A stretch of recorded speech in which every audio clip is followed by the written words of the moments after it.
They gave me these trash bags to stuff my bra with to look like I had breasts. Again, I'm 14, and the guy was like, hey, I want her. So I started giving them moral. The police kind of like pulled up, and they pulled them out of the car. They pulled me out. It's like, how old are you? And I'm like, 14. They're like, what? So they took me to the police station, and my mom had to pick me up. So my name is Sabrina Monet. I also go by Spice Monet. That's my working name. I'm from Washington, D.C., born in D.C., raised in St. PG County in D.C. What else do you need from me? What do you do? So I'm an escort. I'm a sex worker, and a masseur, an erotic masseur. Soon to be stepping into content creating. What is it? Content creating on OnlyFans. Okay. Yeah. So jack of all trades. Yeah, because I'm trying to transition out of the lifestyle. I'm a creative by nature. I've always been interested in like the arts, like dancing, acting, performance, actual art, like drawing and painting and stuff like that. I love music. I'm a writer, a poet. Wow. What else? I'm teaching myself kind of how to like produce my own music, because like trying to find a producer that fits what I want is kind of hard. So I'm kind of like, oh, and I have a friend that I've been working with too with that. So yeah, cool. OnlyFans isn't just exclusively for sex. So interesting. Yeah. The things you know, I didn't know that. So have you always been sort of artistic? Always. Even as a kid? As a kid. Like, it's crazy because my teachers will always ask me, what do you want to do when you get older? And I'll always tell them, I wanted to be an actor. They're like, if that doesn't work, what do you want to do? I want to dance. But it doesn't work, what do you want to do? Like, I never really had any answers because I never really seen myself, like, this going to sound kind of, like, fucked up, but being, like, normal. That's just never how my brain operated. Like, I've been rebellious, not in the sense of, like, being rude. It's just, like, I've never really, like, went with the status quo of, like, listening to people as far as just, I guess, at the time I didn't recognize, but like being a slave almost, like having a regular 9 to 5 doesn't fit me. I've tried so many times, but I just don't have the personality for it. And anytime I've had like a regular job, like as a cashier, they're like, you don't look like you should be working. I'm like, I know, right? So, yeah.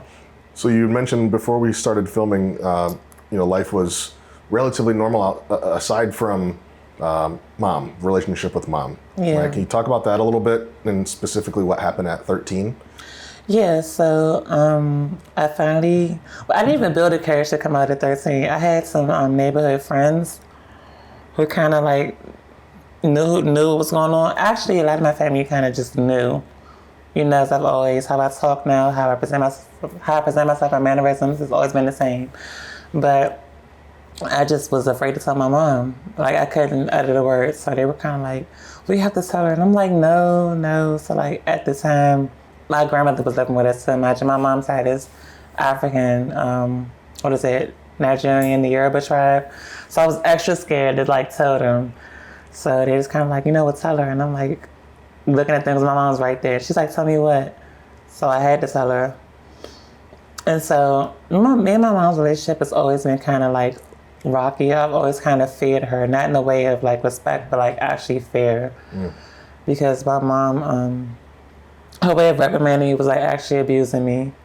There were times I've been hit with like belt buckles, like aluminum bats. Like one time, I think I was like in the 7th grade, and we lived on the 6th floor of like an apartment. I'm sorry, the 3rd floor of an apartment building. And she kind of like opened the screen and hung me out the window.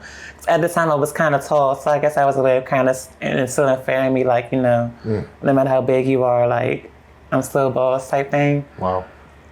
So yeah, I was scared of shit. So when I told her, it shifted in this sense, like, she was always a workaholic because she was a single mother. And she's always had like these big goals and dreams. She was an entrepreneur herself. So she's juggling raising a child alone.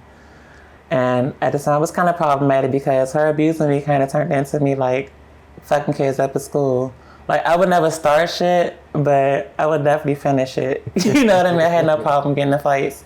She would always have to be coming to my school to, like, get me because I was fighting at school or something. Like, that was, like, a thing. So, damn, where was I? So you'd always finish it. Were you tall even at that time? You're 6'2", 6'3" now? Yeah. Were you always tall your whole life? I was always tall. I was always tall for my age. My mom's like 5'11", my dad's 6'5". Okay, so right in the middle. Yeah. So what got you at 13? You said you came out to your mom and your family at 13. And where did this lifestyle of escorting begin and how did it begin? Okay, so my mom started putting me out or whatever, like just get out of my house, like type thing. I'm sorry, do you think that had anything to do with the fact that you came out to her? Absolutely, because she was kind of at her wits end. She was a young parent. My mom had me like around 21, 22. And at the, we all know now, like that's kind of still a kid. You're still a kid in a sense. Yeah. So she kind of just like, get out, because like a lot had happened between my childhood and 13. So I went to go stay with some friends, and like they had parents who, I'm not gonna say didn't care, but they were kind of the parents who like just kind of let their kids just do what they wanted. And like they would always have cigarettes, weed and shit like that, but never had any fucking food. And like I had friends who were older than me, who were at the time gay, who are now trans as well. So I would wake up, they would come in the house, like, what curry out, like, as far, in DC we call it curry, like, the chicken box from the Chinese food and stuff like that. I'm like, where y'all getting this money from to do this? So they looked at each other, like, do you think she ready? Because even, there's this thing in the community where we would say she. If you're a feminist spirit in the community, you're she, or whatever. So, and they're like, yeah, I think she ready. So I see them getting dressed. They're like, put this on, gave me a wig. I had, at the time, I'm about to tell my age, but at the time, I think this is when Pharrell had the ice cream shoes. So I had these big ass ice cream shoes on, mind you. Like I said, I'm 6'3", so I had these huge shoes on. So they were kind of trying to, like, light it up, make it, like, look feminine in a sense. So I had that. They gave me these fucking trash bags to stuff my bra with to look like I had breasts. Wow. Under a jacket, and I had my mom's Rock Republic jeans on that I kind of like borrowed from her closet. But yeah, so then we like went outside. But I always had like a really young face, no matter how tall I was. So we didn't even make it all the way to the stroll yet, and the guy was like, hey, I want her. And I'm like scared as shit. I'm just like, and they're like, girl, go ahead. I didn't know what I was supposed to be charging. I knew nothing about anything. I was really green, and plus I was like sheltered. My mom always had me in the house. So I was like, okay, whatever. So you're like, you're real cute. How old are you? Again, I'm 14, but I was tall, so I'm like, I'm 17, about to be 18. I'm sure he knew, adults know. Yeah. But when it comes to this lifestyle, you find out how perverted guys are. So at that time, you're 14, you said, right now I look at you and very feminine looking. At that time of 14, trash bags in your shirt, regular jeans on, and a wig that was just thrown on, right? Like probably no makeup, no lashes, no earrings, no lip gloss, none of that stuff. And so do you think that the guy that picked you up at 14 knew that you were absolutely a young boy? Yeah, absolutely. Yeah. Definitely. And what happened in that car? Was it in the car? Yeah, it was in the car. So we pulled over like behind this Chinese food spot on Eastern Avenue. That's a kind of like well-known stroll. And we talked for a second. He was kind of like giving me like that pimp talk. He wasn't trying to pimp me, but he just was kind of giving me that, you look beautiful, you look young. Or like I remember he had like a heavy, kind of creepy voice almost. So he's like, well, I got $20 for you. At the time, I didn't know that you were supposed to charge more than $20. So I'm just like, okay. So I started giving him oral or whatever, like some head and shit. So he left his headlights on in the car. So it's a stroll. The police kind of like pulled up or whatever. They're like, get out of the car. What's going on? They're flashing, like lights of the car and shit. They pulled him out of the car and started questioning him. So they pulled me out. And again, I always had like a really young face. So like, how old are you? And I'm like, 14. They're like, what? What are you doing out here? I really couldn't answer that question. I was scared as fuck. Yeah. It's my first interaction with the police on that side. This is my first time with all of this shit. So they took me to the police station, and my mom had to pick me up. So I was scared shitless, embarrassed, confused, a lot. It was like a lot going on mentally. I bet the very first time. Do me a favor, pull that shirt down a little bit because the mic is hitting. There you go. Just there you go. Okay. Perfect. No, my damn earring fell out. Sorry about that. It's okay. If you want to take a second to adjust that, we can. The mic was just kind of hitting your neck. Okay. There we go. Much better. So the very first time that you get in a car with a guy at 14, interaction with the law. Did it stop you from doing what you were doing, and did it make you think about things differently, or did you try to think about how to do things more safely? Like, and I was 14, so my mind really wasn't too much on, like, tactical stuff like that. It's just like, oh shit, like, what the fuck? So my mom, I get home with her, and by this time, I had a piercing in my lip now. My actual hair under the wig was purple. So she just looking like, who the fuck is this kid? You know what I mean? Like, this isn't my kid. This isn't who I put out. So I guess she was overwhelmed, still like, you still have to get out of my house. When we got back to the house, so I went back with my friends, kind of like told them what happened. And I went outside again. Continuing to walk in DC. Yeah, not that night, but the next time they went out, they kind of gave me some pointers like, no, make sure whenever you're in a car, his headlights are off. You never sit on the strobe, and blah, blah, blah. I'm like, okay, I never really told him exactly how much I got paid. So I was out there, like, older girls, like, they see me, but I guess, like, in the lifestyle, it was kind of a normal thing for some of the girls to start off kind of young. So they questioned me, like, what's your name? Who are you out here with? And I had like a trans mother at the time. That's how I like introduced to the lifestyle. So I had cars pulling up on me. I'm still charging $20 for head and shit like that. Had like seen 3 different guys, and I'm like out looking for them, like my friends. And the other girl was like, "Girl, they out there making their money. Like you gotta do what you gotta do." So I, caught the cab. Like this is before Ubers were a thing. Caught the cab back to where I was staying at the time, and make it back up with my friends. And I'm like, hey y'all, and actually I skipped the part. So my cab comes to like $40, something like that, right? So I'm like, I'm not paying that shit. I just made this money, so I just ran out the cab and ran to like my friend's house or whatever.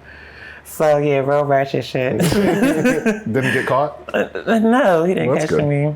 So they were like, where you at? I'm like, oh, I made like $60. And I could tell, like, me thinking back, they were like, bitch, 60. They're like, okay. But to you, that's a lot of money. At the time, that's a lot of money. And so do you think that there was a fascination of the quick, easy cash, even though there was significant risk and your first interaction involved law enforcement? Like, did you love the money from the beginning? I think it just kind of sparked something. It just was kind of like fun for me, like that I actually did it. But like after that, I didn't go outside for a while because somehow me and my mom got back in contact, and she brought me back home. And I was like there for a while, but then like at 15, months later, I was put in a foster care by my mom. So. Yeah, for a while, I wasn't like, escort or nothing like that, but I was definitely running the streets and just doing shit like shoplifting, like snatching phones, turning them in for money, shit like that. I didn't start really, so I actually like lost this is going to sound weird, because I mean, I've had oral sex, but I've never actually like been penetrated before until I was like 15 years old. And the guy was like 17 or 18 at the time. So I guess that was my time, like my first time actually having sex. And then, so I didn't do it for a while until I gotten older. I met this other trans woman. I had no idea she was trans, right? Like, because when I was in foster care, I used to like always leave. because I wasn't comfortable there, and I would like find a friend to stay with. So my friend, we were like 15 or 16 years old. He had like this sugar daddy that he stayed with. He was like, you can just stay over here. I'm like, all right, cool. So not even realizing that him and I were both victims, you know, because it was him and two other older guys in the house. But all these like, you know, underage boys and girls just like running in and out their house, you know, giving us gin, cigarettes, and shit like that. But me being a teenager, I'm just having fun. Like, this is freedom, you know. I think I'm grown. Yeah. So his sugar daddy used to give him like money and shit sometimes. Sometimes he'll give me money just to give it to me, just for being there, type thing. So I'm gonna say like I met this trans woman that used to come in there, right? They said to chill with this other guy, one of the older guys, and I had no idea she was trans for a while. So one day she told me, she looked at me because I used to get like braids and shit in my hair. She was like, "You a girl, you're a woman." I'm like, what? No, I would never do that. Because at the time, the only examples I had of like trans women or trannies, females, whatever, were like on Jerry Springer and Maury and shit. And it was like a joke, like a spectacle. And like the bitches look crazy, a lot of them. So I was just like, I would never do that, you know. But then when she told me, you know, hey, I'm trans, I was kind of like, what the fuck? That made you look at it differently. Yeah, like you can look like this. You can actually be a woman. And then so it sparked the interest in me. And that was at 15, you said? Yeah, like 15 or 16, around that time. So how did you get to this point here where you're at? Like, when did this start, where you're working? Because tell us about how you're going to different areas, right? Like you're going to different cities and this is your income. You treat it like a business and you have like strategy behind it, right? Like you're leaving today. Yes. You're leaving here today. So tell us about that a little bit. Okay, so the same trans mother I started off with, and I just kind of like said, fuck the system, I moved with her. And, you know, I started dressing up, wearing wigs. She was feeding me like little hormone pills and shit like that. And I kind of just watched and seeing how she operated. By this time, this is fast forwarding to like 17, 18, where I am right now. She was working at like hotels and shit like that. So it got to the point that she was like, you know, well, you're going to have to start working, bitch. You grown now. Like, I ain't about to keep feeding you and shit like that. She did for a while, but she was like, all right, you grown. Like, what you doing? And I kind of like knew what I was doing as far as, you know, how much money to make and transitioning. So I started at like between 18 or 19, actually like, you know, being with her in hotels, and then like started turning my first couple of tricks and everything. In hotels? Yes, in hotels. Is that where you do it most of the time right now? Yeah, now I do. I haven't street walked in years, only because like I got raped on the street before. Wow. Yeah, when I was kind of in the game, but I was still kind of green to a lot of shit. Yeah. How I got raped was I was on this show called K Street. It's not as dangerous as, you know, Eastern Avenue is. It's kind of like closer to downtown and stuff like that. And I heard you made more money there. So that's kind of when my trans mother started me off, like when I was of age and started like really learning the game. So I met this guy. He was tall, handsome as hell. You know, I'm just used to out there making money. Never had an issue. Never been locked up out there on the show. None of that. So he was like, hey, you about to go home? I'm like, yeah, I'm about to leave in a little bit. I'm about to go get some McDonald's and, you know, then go home. He was like, all right, well, you know, when you get some food, give me a number. I'm going to call you and I'm going to see you before you leave. I'm like, okay, bet. So he calls me. So I go back and meet him, right? So we are like in an alley behind this in Gallery Place, Chinatown, behind this restaurant called Vapiano's, right? So there was like a row of porta potties or whatever. They were like brand new because they were doing construction. He would talk to me like, "Nam, you look really young, you cute, you know, you need to be careful out here," and all that. I'm like, I'm fine. Imagine I'm high as hell. I hit like 3 J's aloud to myself, which my trans mother told me not to do, but I did it anyways. So I'm like, no, I'm fine, it's good. I make my money, no one's gonna bother me. You know, I'm okay. He's like, all right. So he's like, you ready? I'm like, yeah, I'm ready. So he walks into a porta potty. First mistake. I'll go in before him. right? Well, I shouldn't have went anyways, but again, I was green. So I was going before him, and he comes like behind me.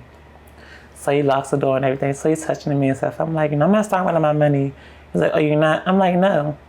So I feel like something really cold and sharp on my stomach. I've always had a thing for crop tops. I love my stomach. So I'm like, I immediately just started like panicking, like crying, like, oh my God, please don't hurt me. He had like a sword knife. Like it was like a sword, but it was like this big. It's really thick. I'm like, oh my God, please don't hurt me. Do not hurt me. So I don't want to hurt you. Like I just want what I want. I'm not paying you nothing. I'm like, all right, but can you just put a condom on, please? He did that. And this is the sick part about it. Like I said, I was attracted to him initially, so like the sex was actually enjoyable, which in a weird way. Cause I kind of like wanted him like to like just hurry up, but then it felt good, which was awkward. So like when he came at me, he was like, all right, well, like you done, you got what you want to like, can you let me go now? He was all right, cool, but like I need your money. I'm like, what? He's like, yeah, like this is the sick part. I have a daughter, I have to go pick her up, I have to meet her, I have to do some stuff for her. She got school coming up. So I'm just like, hey, you have a daughter and you're doing this to me. Because by this time I already started transitioning and everything. So I was, womanly. Mm-hmm. So I was like distraught. So I'm like, just take my money. So at this point, the fear turns into anger. Because I'm like, I worked so hard, I've been outside for a nice amount of time. This guy raped me and taking my money. Like, I'm kind of pissed. I'm not even really afraid no more. Yeah. So he's like, all right, leave out in 5 seconds. So he leaves out. I had to leave, run out behind him. It's raining. So I'm running, give me my money. I'm crying, screaming. Like, just livid. So I'm calling 911, like, talking, oh my God, this guy just raped me and robbed me. And, no one cares about it. A black trainee escort getting robbed out on K Street. Bitch, that's a part of the game. And I see other older girls looking at me. I'm like, oh my God, you're gonna help me. And they're looking like, this one guy, and I will never forget, she was like, girl, like this the game, girl. Like, tighten up, why is that? So at that point, that's when, like, my brain shifted. I became, first of all, I was kind of traumatized for like a month. Like, men scared me. Mm-hmm. It didn't work. Mm-hmm. Like, my trans mother, she kind of, when she found out what happened and knowing my background, where I came from, she kind of showed to me for a little while, like, you know what, you good, I got you.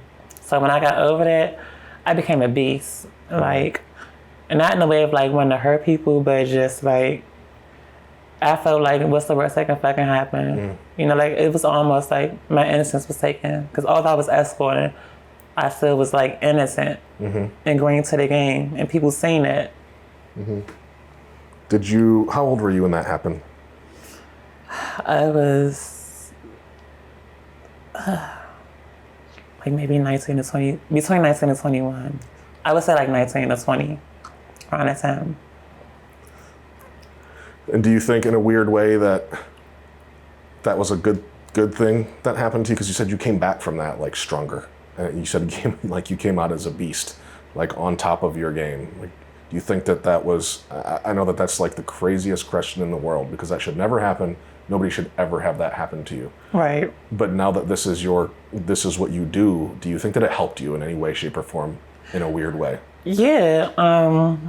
It definitely got me to be like, like more aware and like just knowing that what these men are capable of. And not even when your cute face ain't gonna get you, but so far all the time, where, like, no one, like, people don't give a fuck, so always having in mind, to just stay woke, stay aware, and just don't let it happen again.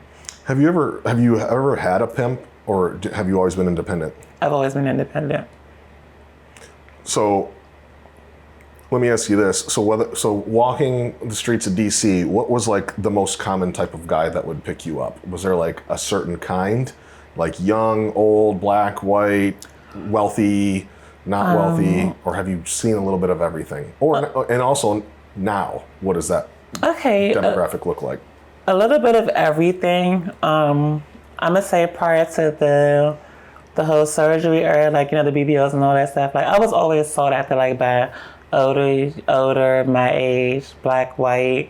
At the time, I was charging better, but I still wasn't charging what I charge now because I didn't realize my aesthetic and where I fell on the totem pole of, I guess, beauty or the male gaze. You know what I mean? Mm-hmm.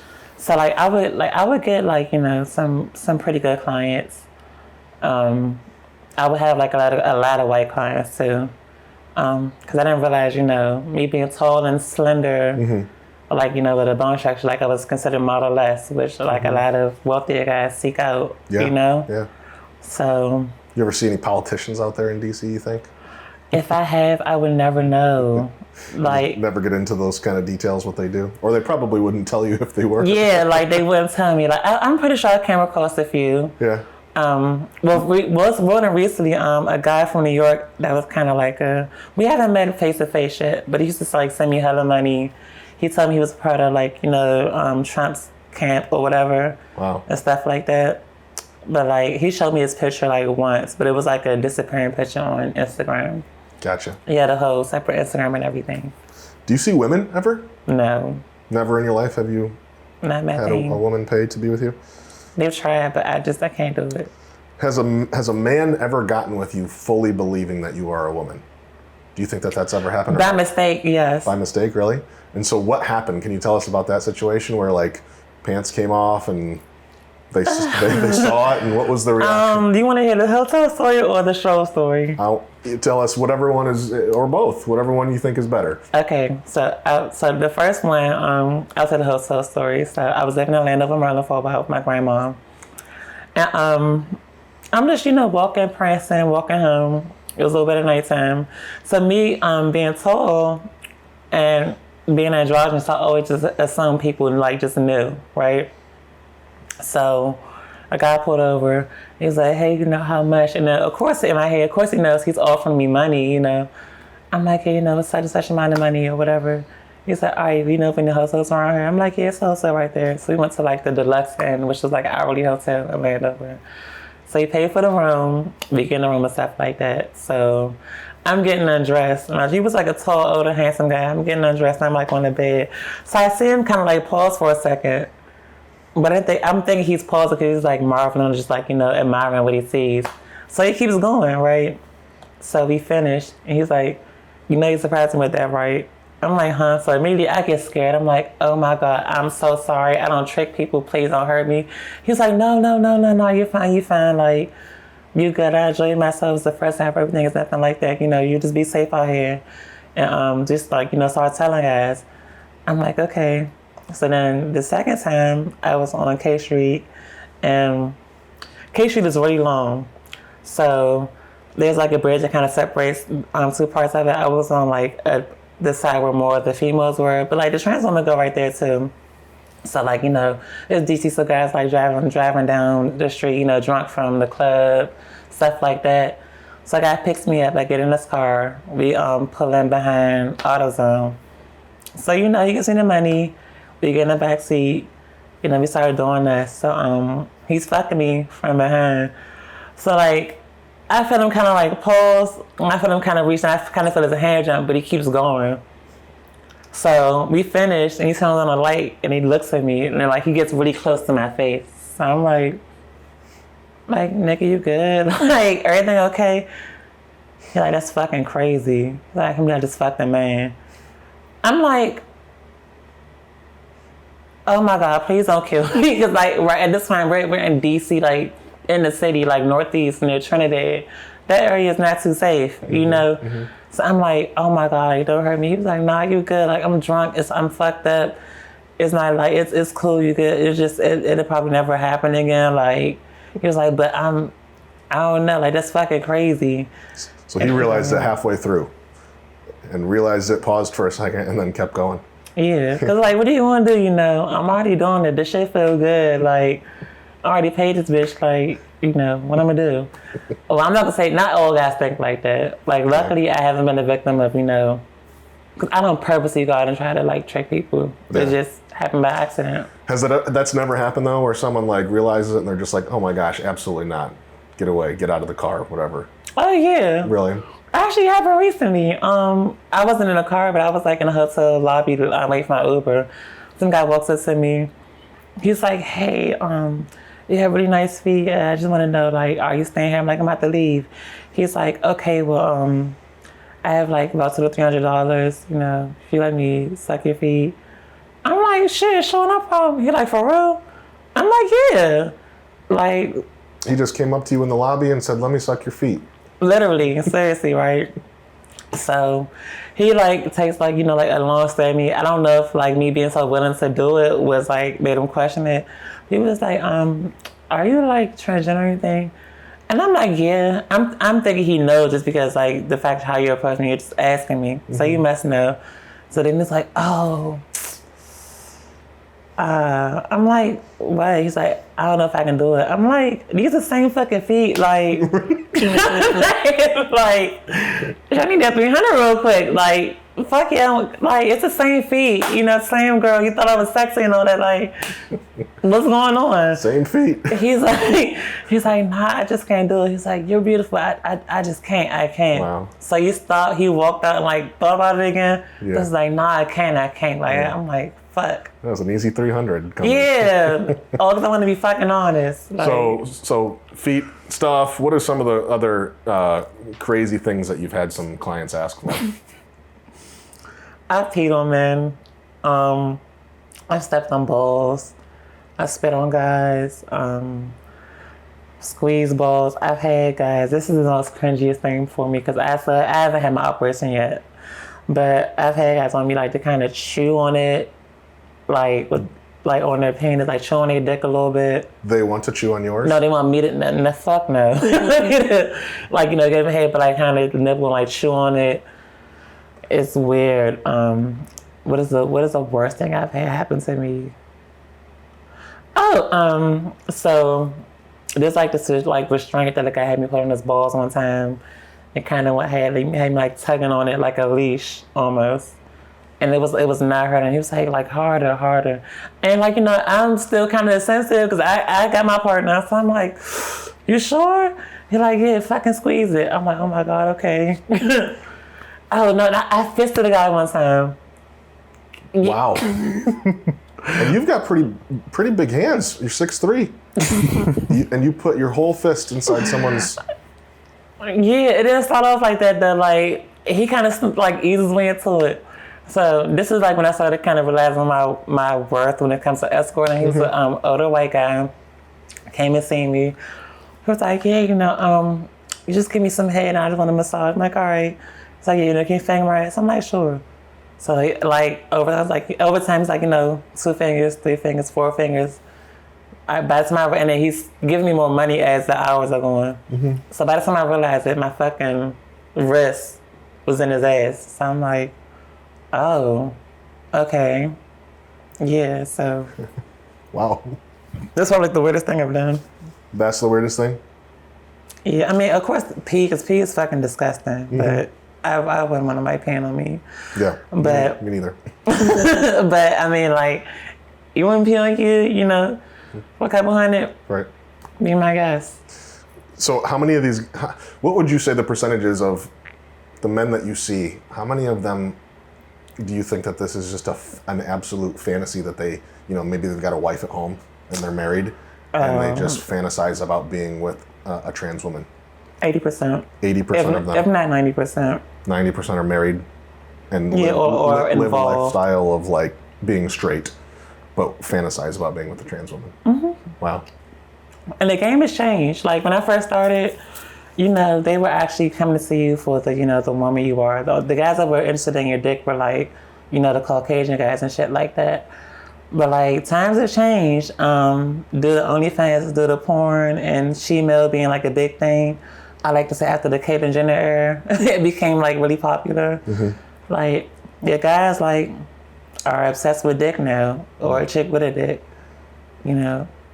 And so, do you think that makes you a commodity? Definitely. And because of that, have you like raised your rates and like? Yeah. You know what your worth is? Yeah. Can you talk about that a little bit? Like, where do you start off at? Okay, so I have 2 different separate rates. So my full service rates, you know, I start off at $250 for a quick visit. Half hour was $300. My hour was $400. My alcohol start off at 300. If someone just wants a massage and a happy ending, those are like, and also, 'cause I'm a hustler, so guys don't want to spend too much, but still want to see me, or at least make sure I'm really the girl in the picture. Massages start off at 120, half hour, but 160 the hour, 200 for the massages and everything. So you said, when you see a guy, what would you say is the percentage of they want oral sex versus they want the full service? It varies. I'm gonna say like 30% want just the oral sex. Like a lot of the guys want the full experience, but are like all the guys willing to pay for it, or do they even have the means to pay for it? You know what I mean? Mm-hmm. Because these days you have a lot of girls who do bait and switches, so or like just like will run off of the guy's deposit and shit like that, fucking up the game. Mm-hmm. So a lot of times they're gonna try to pay the lower just to get to you to see if you really are her and if you really are legit. After that, they'll either pay you more right then and there, or they'll just continue and like start paying your actual rates after that. Gotcha. So what do you do? Always protection? Always wearing protection? Yeah, I would be a liar if I was to say that. There have been times that I haven't used protection. Mm-hmm. What does a situation like that look like? Just someone offering more, or you just know this person? Or it was just mainly if I know the person and I've seen them for a while. Mm-hmm. There have been times in my past, like when I was younger, when I did allow someone to offer me more. Mm-hmm. And then I may have been in a tough situation where this may have been the only guy I've had. Mm-hmm. And I'm like, fuck it, I can do the 600 real quick, and I'm taking that risk. But the thing is, contrary to what most people believe, escorts, I would hope so. We, do doctor visits more often than most because we have to keep the product good. You know what I mean? Mm-hmm. I've had a time where I did contract the STI, mm-hmm. and it wasn't even with a guy that paid me. It was with a guy that I was just having fun with. Wow. And I was pissed because I had to take a week from working because I'm not about to just be selling dirty coochie. You know what I mean? Right. So. Right. I had to take my pills and all that shit and everything. But yeah, so. Good for you. I feel like a lot of people wouldn't do that. They would just continue to work. Yeah, and those are people who, I just, you have to care about something. Mm-hmm. Like I said, like I told you earlier, I call myself a hoe with morals. Other people don't think we don't exist. We do. Because I have an exit plan now and stuff like that. But I treat people how I want to be treated. Sure. And I wouldn't want to, like I was, saying somebody and trusting them, mm-hmm. and then I just contract something. When you are advertising yourself on whatever it is, if it's going to be, your content that you said you're going to do on OnlyFans, or on any of the websites, what is your specialty? Do people know you as somebody that has a very good service, or do you believe that you're very good at a specific thing, or are you just all around great? Well, first of all, I'm always thought I'm really nice and I'm welcoming and stuff like that, which is a big deal in this business because a lot of girls become jaded and mean, which I understand. I feel like I have the best head in the world. That's just me. But what else? I'm really good at massages because I used to help my mom with her clients as far as massaging because she does nails and stuff like that. Mm-hmm. So. I'm really good at doing massages. I'm personable, I can have a conversation. Mm-hmm. When I'm paid the right rate, I make sure I'm nice and dolled up and shit like that. I just want to be cheap. I don't really always put too much effort in it. If I'm not already dolled up, you're not getting the full experience if you're not paying me top dollar. Yeah. I feel like I'm all around good. Then I don't just always get fuck crazy because it's the prices I charge now. Mm-hmm. So mm-hmm. I think I'm good at everything. It's just I'm not this new age shit, which is why I'm transitioning into OnlyFans. I'm not eating a guy's ass. That's just I don't want to do that. Is that the only thing you won't do? I'm not a top. You're not a top? Yeah. Is that because you're on hormone pills and it's not functioning, or is it just because that's not what you're into? It's never been. Yeah, it's a little bit of both. I've never, since I was a kid, having a dick was an issue for me. It bothered me. And then it's just, I live by what we call gender norms. Mm-hmm. So I just feel it makes me feel awkward, not being fun. A guy your size coming hey, can you fuck me in the ass? I'm just kind of confused, Cause they're like, oh my God, you're so beautiful, you're feminine and all this. Like, they want you to be this Barbie doll who wants you to fuck them. And it's like, I don't understand it. I try not to be judgmental because of the line of work. So I kind of just, nod and smile, let them know, hey, like, that's not what I meant to. Or I'll let them know before they get here so they're not disappointed. But yeah, like, these dudes, I'm just not into it. It makes me feel weird, for one. And for two, it just doesn't work. Like, I actually tried last night with a client, but it's not my thing. Can you get an erection? I can. And how do you orgasm still? Like, do you ejaculate? Or is orgasms different for you now? It's different for me now. So, I will feel the feeling of ejaculating if I'm stimulating the area, just like nothing will come out because of the hormones. Or like, I'm really sensitive, like when I get fucked or whatever. So, I'll feel an orgasm from that and be satisfied. But yeah, like, I don't bust like those big, thick white loads and shit like that.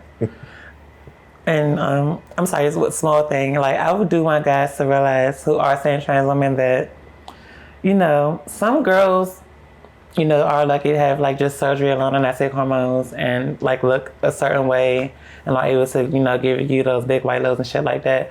Before a girl who's taking no hormones, who's like kind of softer or has to have like the hormones for that look, most of these girls aren't really out here like, busting these big white loads that these men want and shit like that.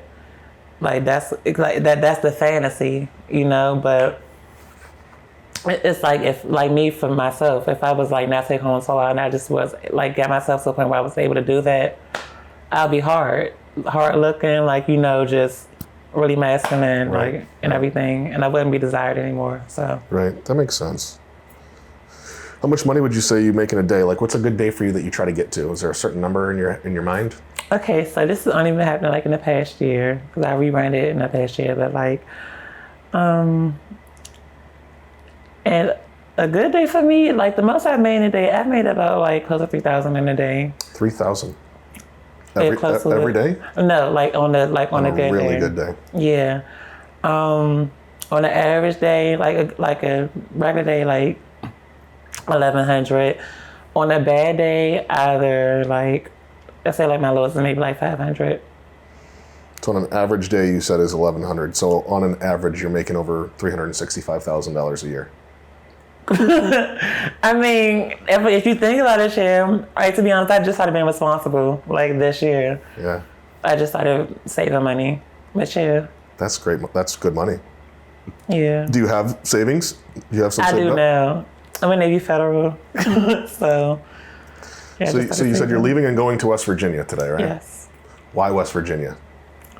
I like West Virginia because it's really low key. Not too many girls go out there. I'm a hot commodity because not too many black girls are out there, and like there's a lot of Caucasian men.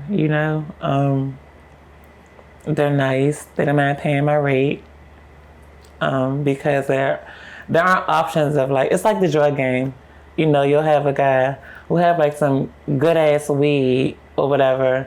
He's selling this shit for like 120 to 200 for like a half. But then you have like this guy. He has it's some good weed. It's not as good as the other guys, but it's good enough. He's selling his shit for like 60. People who don't value quality over quantity, who you think they're going to go to? Right. The guy for 60, right? So I go there because I don't really run into those problems because there's not really girls out there selling it for cheaper not really too many black girls at all, So yeah, I'm like the shit when I'm out there. Yeah. So you're LeBron James of the escort world out there. Yeah. You had mentioned, kind of ending with a message. Is there something that anybody watching, whoever it is, or just general public, some closing statements that you'd like to give to people? Yes. So I'm gonna talk to my girls, and I say my girls meaning my young black trans women, because we're all we got at this point right now. So I do want young girls to know that you don't have to escort. Like when I started escorting and stuff, transitioning, you weren't able to transition to high school and stuff like that. You weren't able to be transitioning at work. So I kind of, jumped into this so I can live the life I wanted to while transitioning. But I would say, finish school, try the options, even if you're not working a regular job. Like, really find your passion. Like, what do you like to do? How to monetize off of it. Be great at it. And, just save your money. And the girls who are escorting, save. Open up a bank account. And this is how I save. So whatever you make in a day, you take 10% of that and you put in your savings. That 10% is what you use to kind of like for your upkeep or whatever. And you take another 50% out of what you make from that day. And those are savings that you don't touch at all. And you let that grow. So just, save if you are going to escort. And I don't know everyone's situation, but like, please don't fall victim to no pimps. You don't need these niggas to post ad. You don't need these niggas to travel. You don't need these niggas for anything other than being your client, unless you are a girl who is at the point where you're looking for love. That's something different. But like, as far as the business, do not fall victim to being a pimp. And to pimps, sorry. And don't fall victim to drugs. It's hard. It's easier said than done. I've been there, and take care of yourself. Keep yourself up. You are the product. People will pay you according to how you look. So, make sure you keep that up to par at all times. Even if it's something as simple as keeping press on nails, so you don't have money for your nails, or if you don't want to spend money, just be smart and work smarter, not harder. Don't be a cheap hoe. Do not be a cheap hoe. The key is to work smart and not hard, and just know your worth when it comes to the game. That was really good.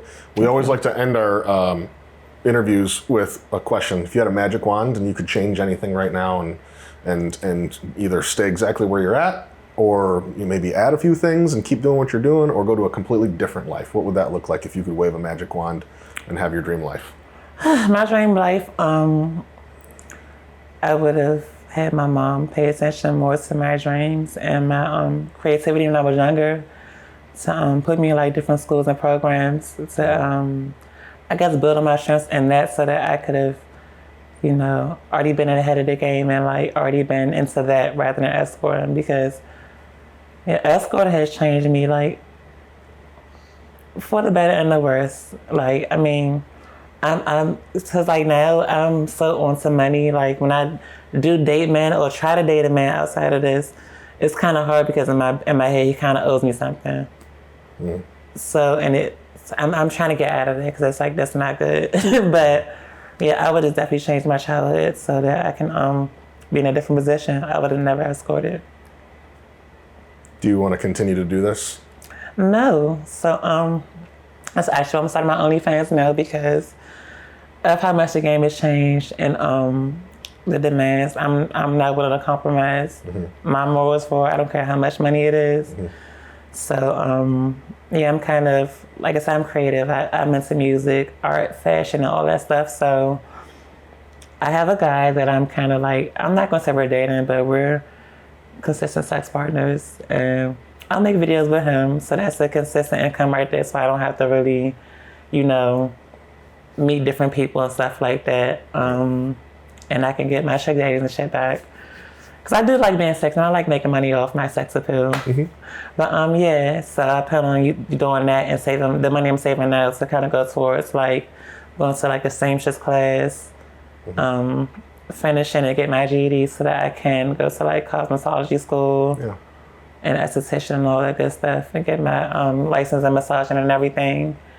Just having multiple streams of income and also doing stuff that I love so that it doesn't feel like work and that I'm not working for people. There you go. So if somebody, let's say there's you said a young black trans woman out there right now, right? If she wanted to get a hold of you or find you on whether it's social media or any other platforms that you might be on, how can someone do that? Okay, so my Instagram is @caramel.wasabi. CARAMEL.WASABI. My Twitter is @SpiceGodBaddie. So it's the word spice, God with 2 G's, 2 D's, BADDI. So Spice God Baddie. And those are my 2 social medias. Okay. Sabrina Monet, thank you. Thank you so much. Appreciate it. All right.